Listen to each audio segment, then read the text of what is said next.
A leaf may look simply green, but it holds a colorful secret.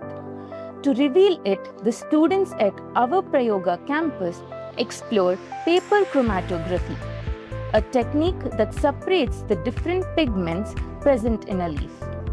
Here is how this demo unfolds.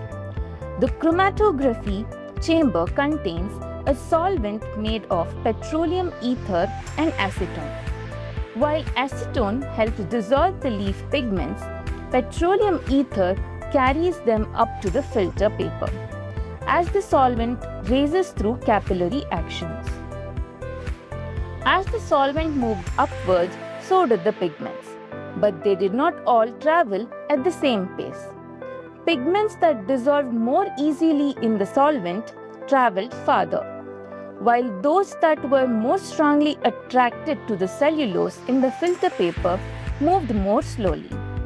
What began as a single green spot separated into distinct colored bands, but every pattern revealed the same scientific truth. A leaf's green color is actually a blend of several pigments, each playing its own role. Sometimes all it takes is a strip of paper, a little curiosity, and the patience to watch closely to discover that nature has been painting with many colors all along.